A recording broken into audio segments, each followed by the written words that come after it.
तर बघू शकता आज आमच्या इथं कशी मेंढरं आले आहेत आणि शेळ्या पण भरपूर शेळे आहे. आणि त्यांना आता उन्हाळा चालू झाल्यामुळं ना खायला पण कमीच आहे. पावसाळा होता ना तेव्हा खूप इथं हिरवा चारा असायचा आणि आत्ता जरा वाळलं आहे सगळं, बघू शकता सुकलं आणि घास त्यांचा सुकल्यामुळं ना त्यांना खायला पण खूप झाडपालाच. आता आमच्या खिडकीतून शूट करते बघा, भरपूर शाळा दिसते. ऊन पण भरपूर पडले. रात्री सकाळ थंडी वाजते आणि दिवसभर खूप ऊन असतं. पुण्यातलं वातावरण सध्या जरा वेगळंच आहे.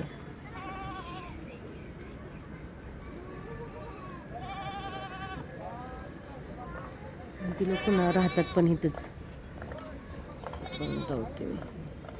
ती निळं दिसते ना, तिथे राहतात त्या शेतात. शेजारी आहे हॉटेल.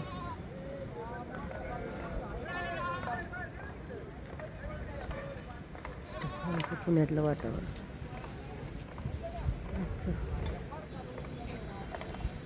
तर खूप कष्ट आहे या शेळीवाल्यांना.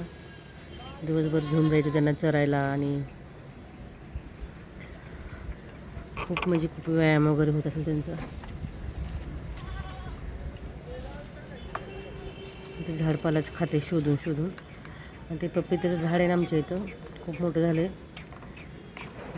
आता त्यांना खाता येत नाही कारण ते जरा झाडवरती गेल्यामुळं ना त्याचा पाला ते लोक शेळी खात होती पाठीमागं. आमच्या गावाकडे असंच वातावरण असतं, पण आम्ही सध्या पुण्यात आहे. पुण्यात पण आहे काही काही ठिकाणी असं वाटतं आम्ही गावालाच राहतो. सिटीमध्ये पण असतात मेंढरं. तर चला आजचा छोटासा ब्लॉग होता आहे ना. आज भरपूर काम आहे,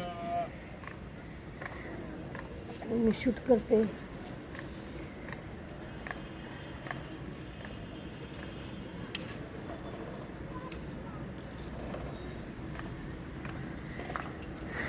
तर चला खिडकीतून शूट केलं आहे मी, बघू शकता.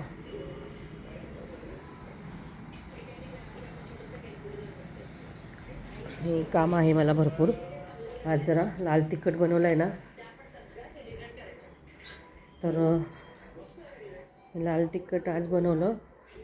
त्यासाठी कांदा शिजवला आहे, बघू शकता. तेलामध्ये कांदा शिजवून घेतला आहे. ते लाल तिखट मिक्स करायचं आहे मला. आणि चला काम ज्वारीचं जेवण करायचं आहे. सुवानला सुट्ट्या जेवण चाललं आहे तिचं. तर चला उद्याच्या व्हिडिओमध्ये भेटूयात. खूप काम आहे, नंतरचा ब्लॉग येईलच तुमच्याकडे. तर बाय बाय.